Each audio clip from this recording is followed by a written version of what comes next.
Hello and welcome to our webinar. My name is Lindsay Wilson, owner of Positive Performance, and today we're talking with Dr. Lind Withycombe. So we're going to talk about the Brittney Griner effect, coaching and recruiting the gay athlete. Before we get into sort of specific questions, Dr. Withycombe, can you tell us a little bit about your background? I know you've had a lot of experience in diversity training and just interested in hearing a little bit more. Absolutely. Well, I did my PhD in sports psychology and sports studies at the University of Tennessee, Knoxville, and graduated in 2009. And shortly after, I started working with the NCAA in diversity and athletics. A lot of my background has to do with gender studies, Africana studies, cultural studies. And so I was looking at the different ways that gender, race, sexual orientation, and culture impact athletes, coaches, and administrators. And so for several years I worked with the NCAA providing workshops on diversity and inclusion topics around the United States with different colleges and universities. And more recently have worked as a professor in exercise science, sport, critical sports studies, ethnic studies, and those areas. So I've been providing this service through Withycombe Consulting for the last 4 years, and I've had a lot of success working with student athletes, coaches, and administrators on these issues.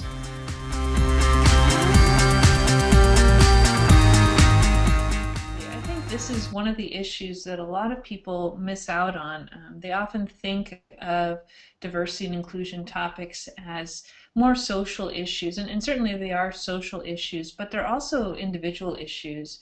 If you don't feel accepted for because of your gender or your race or your sexual orientation, that is going to dramatically impact your performance. And we've even seen studies on this. Dr. George Cunningham at Texas A&M did one study in particular for the NCAA, looking at schools that received the Diversity and Inclusion Award, so schools that had made a conscious effort to be more diverse and inclusive spaces. And they found that there were a lot of benefits to creating these kinds of diverse and inclusive spaces, things that we would expect, such as increased creativity, a more harmonious work environment, varied perspectives, life experiences, higher team satisfaction, higher levels of morale, and things like that. But they also found that those programs that made this conscious effort to be more inclusive also enjoyed higher rates of success and in terms of wins and losses. And for a lot of people, they miss out because this really does make a lot of sense. If you go to practice and you're not feeling accepted because of your gender, your race, or in this case, your sexual orientation, that means you're always going to be devoting some of your energy to hiding it, to managing it, to making sure you say or do the right thing. And so you can't give 100% to your training. You can't give 100% to your competition or to your team. Mm-hmm. And that means that that little piece of you is always being held back. And so that is going to impact your performance. If you're taking it with you into the weight room and onto the field and the court and in the pool, there's always a little piece that has to be, expending energy elsewhere. And so we know that you can't give 100%, and that is going to impact your performance.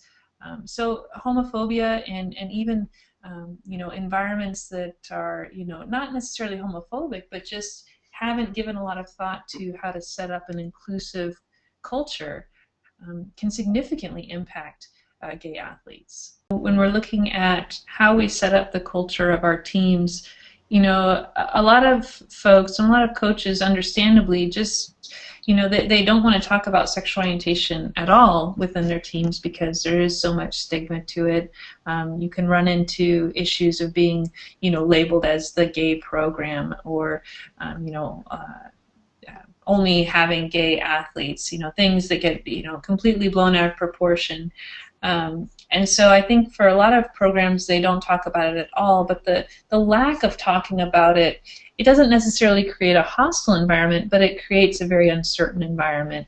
And, for athletes, especially as you said, freshman athletes who are trying to figure out who they are, what college is all about, perhaps, exploring their sexuality, this can create a lot of fear and this desire and feeling of needing to hide who they are or any of the questions they might be having.